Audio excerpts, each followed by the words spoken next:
everybody for coming out tonight. I want to first and foremost thank Brother Jay, Brother Joe, and Sister Cindy for helping me hosting the Blues Foundation. It's very much an honor. Full circle thing for me. Give me a hand. Brother Jamal, thank you, Mom. Thank y'all. I would not be here while I'm on. I would not be here. So it's a blessing. I'm glad to have everybody here. It's a wonderful day. Every day is a good day. We can wake up in the morning and go back home at night. It's a blessing. Amen. So I want to thank everybody for being here. Wonderful people, and we love you all badly. So everybody's been thinking. Give yourself a hand too.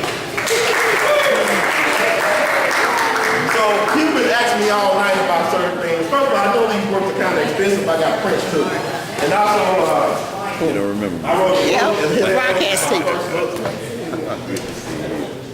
This is my first book called James Fitzgerald Jazz Lieutenant. It's about a jazz pioneer or blues pioneer, whatever. He was a musician and activist named James Fitzgerald. He was the first black band to play Carnegie Hall back in the 1910s.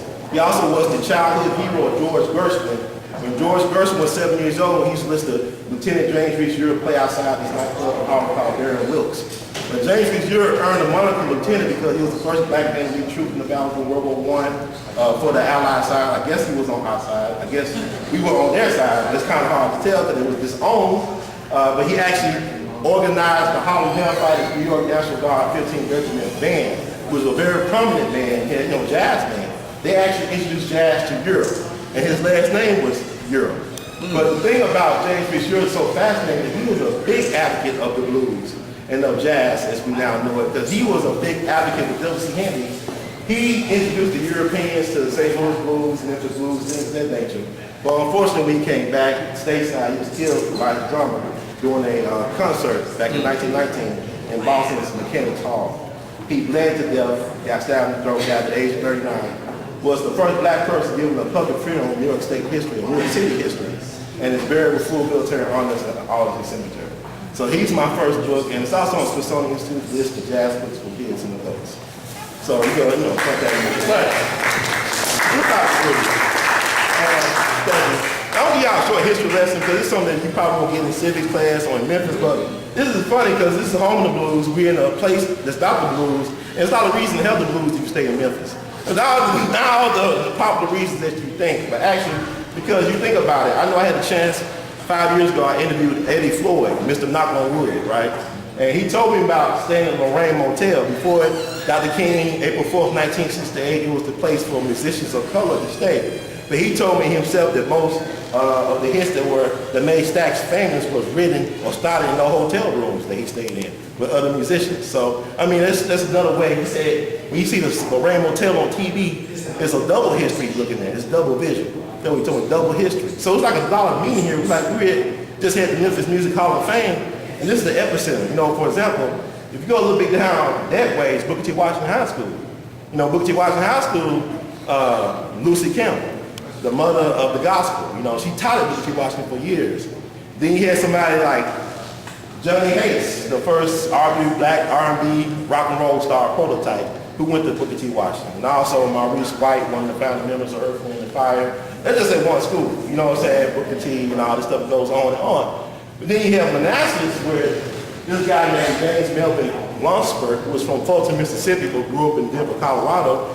He started music education as a volunteer. He was hired as the football coach, the English coach, the English teacher, Spanish teacher, anything but a musician or a music teacher. And he started that because he felt that music could save kids' lives and empower a community.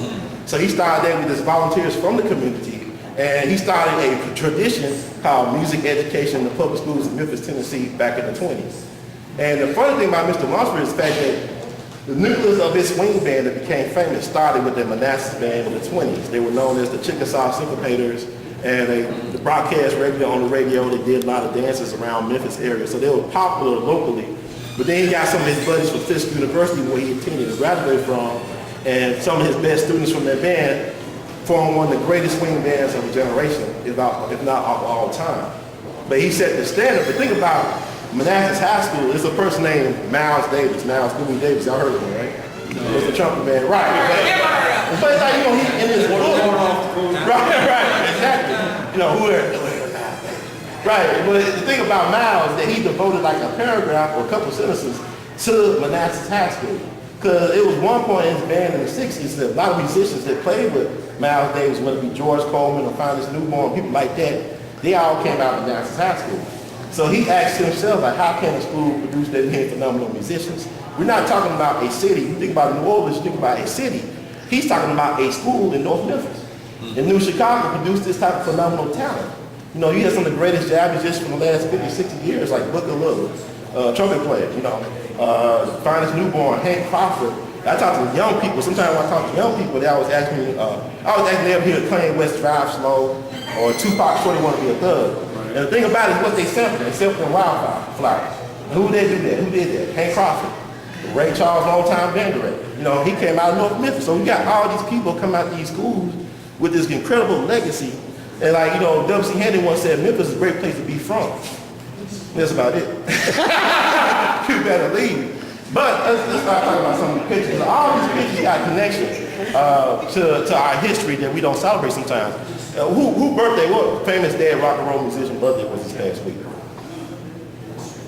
Jimi Hendrix, was he born in November? Yeah, November 27th. Don't you know his best friend went to Hamilton High School? You know, Larry Lee was a guitar player. He started as a songwriter for Stax Records back when he was a teenager. But he met Jimi Hendrix, and Jimi Hendrix was in the 101st Airborne. He was a real patriot. He was jumping out of airplanes for Uncle Sam. But I still have a hard time imagining Jimi Hendrix as a soldier. You know what I'm saying? But he was a soldier. Well, when you think about it. All right, go ahead. Not the best one.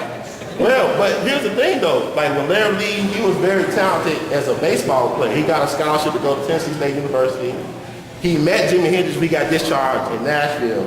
So they played a couple of gigs together in the New Era Club. They played, you know, back for people that came to town, Curtis Mayfield and the Impressionists, or Aretha Franklin, people like that. So that's how they got their start. Matter of fact, when Jimi Hendrix went to New York, the infamous trip to New York City, the only thing he had to keep her from the cold, now you think about a guy that's from Seattle, Washington, he'll know how to, you know, button up for cold times. The only thing he had to keep him warm was Larry Lee's coat, winter coat, you know, a guy from Tennessee, whatever. But when Larry Lee went out to Vietnam, when he came back, one of the first people to contact him was Jimi Hendrix. He said, you want to play a gig up in upstate New York called Woodstock. And the rest is history. But Larry Lee was Al Green's longtime band director, and he passed away 5 years ago. And his wife still lived in a little white house. It was like a block up from Stax Records.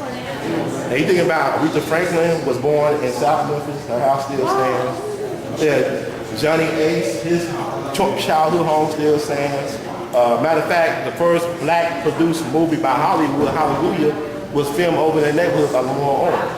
And was nominated for an Oscar back in 1929. Kenny Vidor, the director from Texas, white guy, but he directed the movie, was nominated for an Oscar for that movie. It was an all-black cast. And also introduced the world to Nene Mae McKinney, the first black Hollywood sex symbol. So all this takes place in Memphis, we've been like the last 100 years, but how come we don't know about it? And that's the problem. You know, it was a 3-6 album, the most known unknown. As soon as they made that album, the next year they win an Oscar.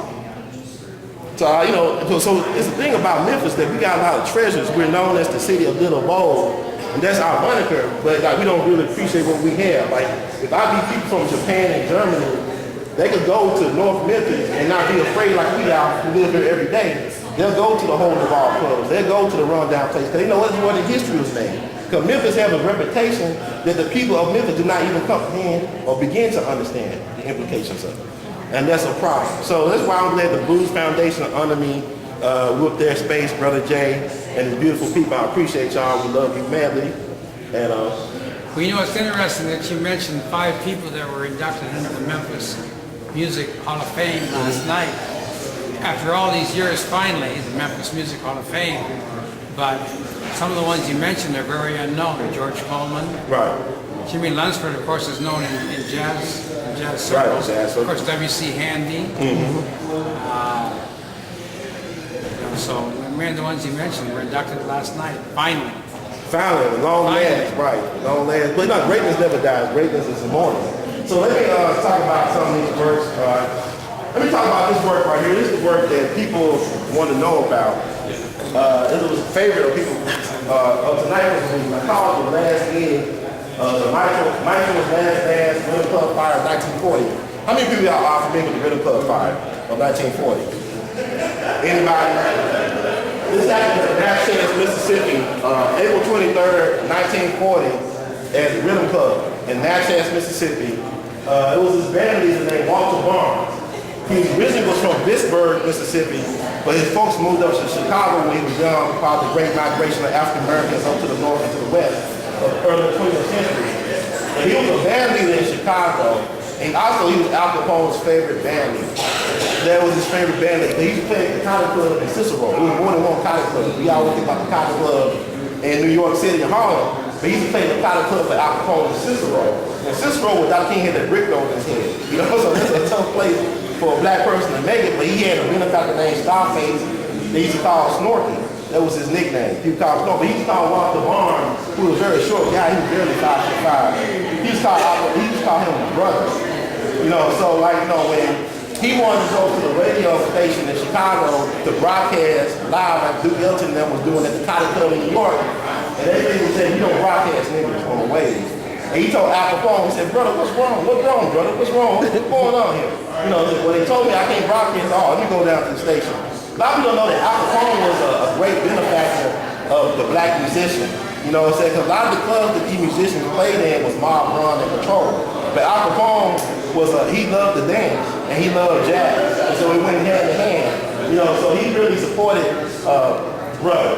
But when Al Capone went to jail back in 1930 for income tax evasion, he lost his benefactor, the big guy, you know, Al Capone. So Walter Barnes was stuck with a conundrum. He liked to dress real flashy, he loved good things, he loved the good life.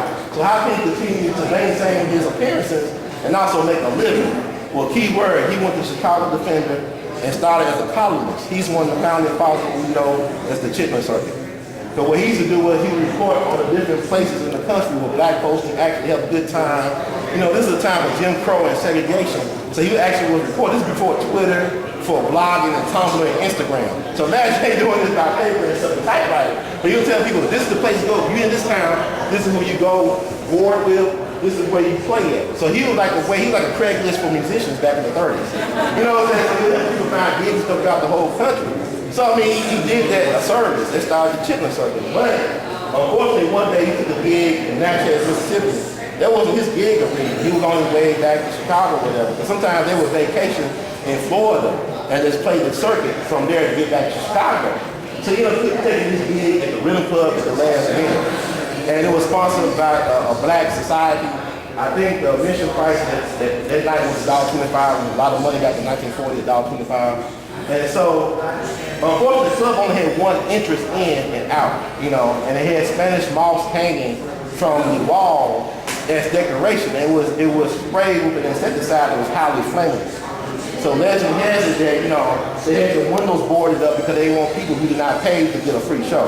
So it was one way in, one way out. So you had over 200 people in the club packed in this small little building.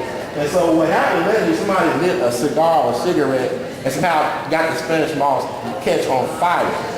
And so it became a hot 10, like a 10 stove cooking, you know, all those people. But a lot of people end up dying from suffocation and from being smothered to death, stuff like that.